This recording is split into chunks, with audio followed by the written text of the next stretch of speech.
Hello and welcome to the latest Insider interview. Our guest today is Bryn Jones, manager of the Rathbone Ethical Bond Fund. Bryn, thank you very much for coming in. Hi, how are you doing? Very well, thank you. So bond investing is about reading the macroeconomic environment. Inflation and interest rates play a big part in determining bond prices. So what is your outlook for these two key economic indicators? Yeah, macroeconomic data last year started to kind of indicate that we were starting to see economies slow a bit.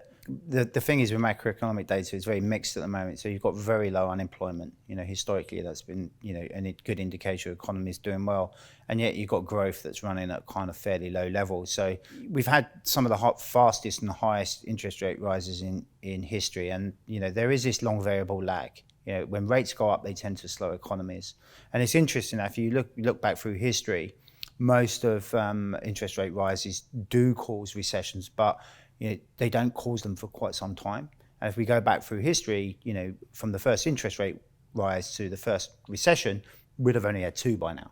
Most of them would be happening sort of the summer of 24 into 2025. So we have to be conscious of these long variable lags, mortgage rates going up, borrowing costs going up, slowing economies, banks not lending as much because they're worried about defaults, and that does tend to slow economies. So we are worried about kind of a general slowdown, but we're coming from a place where we've had huge amount of money supply and excess savings, and in the UK we've still got excess savings. One of the interesting statistics over the last few years has been, in aggregate, if you take all the money that's on deposit and look at the net interest that's been earned on that, and then look at all the increase in interest costs for mortgages, the money on deposit interest outweighs the increases in interest costs. And, whilst you might hear in the Daily Mail, and, there has become this dichotomy in the economy of those with mortgage costs going up, actually those with savings in aggregate have increased their wealth. So the economy might not slow as quickly as people had expected, and the hard landing might not be as hard as people expect. So that's what we're looking at from the macroeconomic picture. On the inflation side, inflation, ramped up well above expectations in 2022, double-digit inflation, and it's remained sticky. We've still got some of the structural issues. Brexit was inflationary, with employment and, the inability for European people to work in the UK, which become a big problem. We've also seen some food supply issues. Now we've got geopolitical risk in the Middle East and the Red Sea. All these things can add to sort of structural changes in inflation. And so whilst we do think inflation will fall because of the impact of interest rate rises, perhaps inflation might not fall as fast as people expect. So it's a really strange environment where you've got macroeconomic data that we're expecting to slow, but it hasn't slowed as much, and inflation we're expecting to slow and hasn't slowed so much. So we might be in a situation where yields remain fairly high for some time. And the important thing is, in terms of what central banks try and do, is that weak growth, effectively affects some of this. High inflation affects all of us. And so if you listen to Powell, he really wanted to smash inflation down. It doesn't matter if we might get a bit of weak growth rates, it only affects some of us.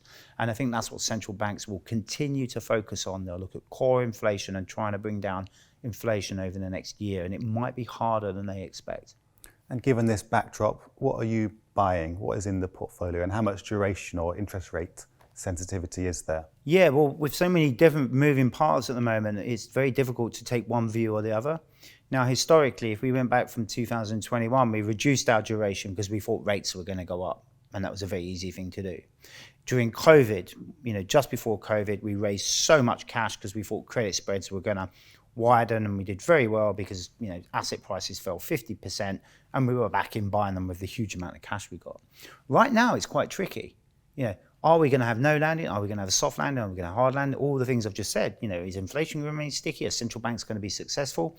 So the way we've constructed our portfolio is around benchmark neutral duration. And so what we tend to do is say, right, well, we don't know if we're going one way or the other, but we get technical moves. So nothing ever moves in a straight line. You get things like relative strength indicators, Fibonacci and MACD. And when prices have moved too aggressively, like they did in December and some of the periods of last year, and they hit our technical levels, we sell them. We sell duration and come shorter. And similarly, like, this week in January, we've seen a rise in interest rates, a rise in bond yields, and that's meant that it's provided a good buying opportunity. So just this morning, we were out buying some longer duration assets, and we've been trading around the neutral part, but using relative strength indicators so that we're never too far away should it shift one way or the other. And the other thing with credit risk is if we are entering this long variable lag where credit's going to underperform at some point because of default risk or refinancing risk, you don't want too much duration in your credit portfolio. And so what we've done is kept most of our credit sub 12 years. So we are taking risk. We've got loads of yield and good companies, but should there be weakness, the spread widening is not going to impact the price too much. So our portfolio is constructed with good triple Bs, some subordinated debt, legacy bank debt, and some other exciting opportunities down the front end to give us loads of yield. And as you go further out the maturity structure, we've de-risked. We've got green gilts, EIBs, and housing associations so that we're not impacted. So hopefully, and what we've been talking to clients about is that in all scenarios, we should be outperforming our peers. And that's what we're trying to put in place this year. And financials is a big sector you invest in. I think it's about 80% of the portfolio. So why is that? And what types of bonds are you buying from that sector? Yeah, so our big overweight is insurance, actually. I mean, our banks are pretty much aligned with, the UK market, for example. The UK financial services is a big part of the UK economy. It's an ethical fund as well, so we can't invest in tobaccos and alcohol and some of the manufacturers. So our focus has been overweight financials, but the banks are pretty much neutral, but we've been buying subordinated banks, so things in the sort of tier 2 space, which are a little bit lower than the senior bank paper, and it's giving you a much higher yield. But in the insurance space, we've been buying life insurers and the various universe of insurers up to about 40% of the portfolio. What's interesting about banks and insurers is they're not what they were in 2008. You take 2008, core tier 1 capital in the UK banks around 5%, Spanish and Irish banks, sub 5, 3%. You're looking at CET1 ratios from the big UK banks in double digits, somewhere between 10 and 15%. And then you take the building societies, like Nationwide and Coventry Building Society, well in excess of 20%. This is capital. They've got so much solvency compared to what they had in 2008. If you look at the Bank of England stress tests, they're really, really onerous.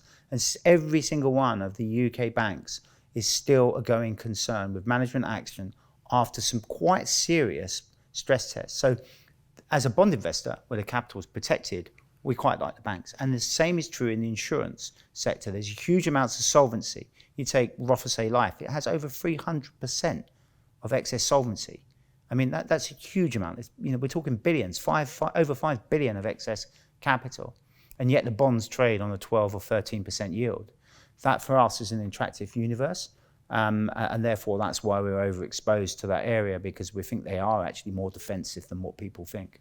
And what sectors do you not invest in? I saw you sold some property bonds recently. Why was that? Yeah, so obviously we don't invest in those non-ethical companies like tobacco and gambling, etc. And we have a negative screen.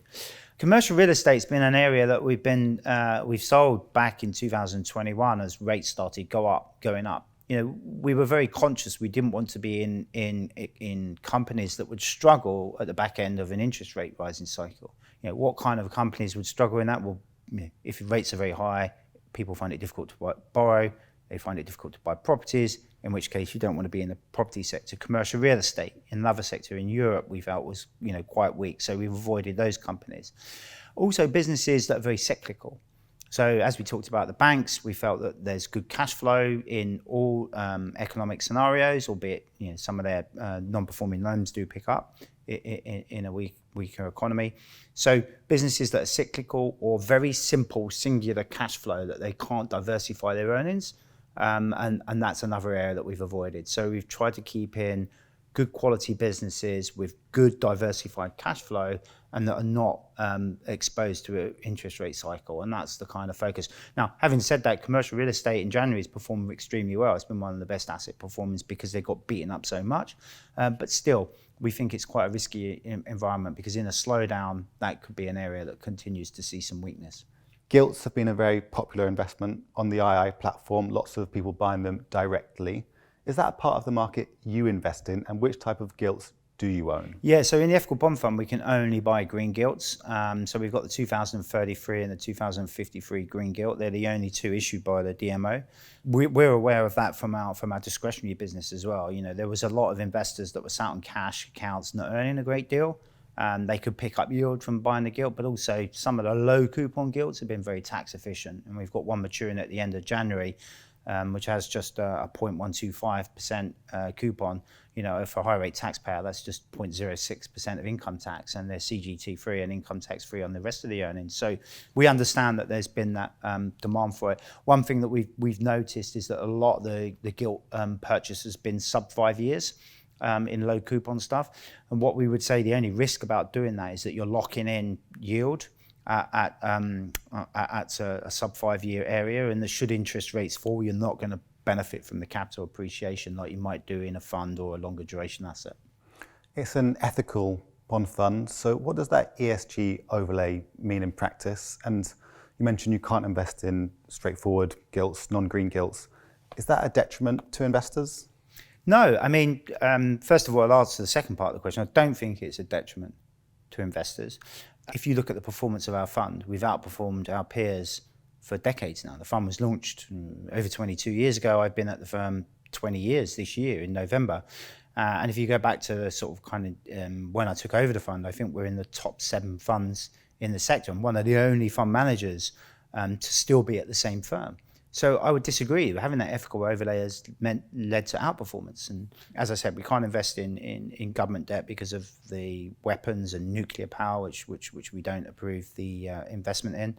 But obviously, I load a whole host of other assets which we can't invest in, tobacco companies and alcohol companies and companies that might be involved in pornography. There's some media, and there's a full negative screen. But we also have a positive screen. So not only are we just saying, well, we can't buy this company because it's doing something that we disagree with. What we're looking is a company that's looking to make a positive contribution in some way to either society, to the environment, or to social or gender equality.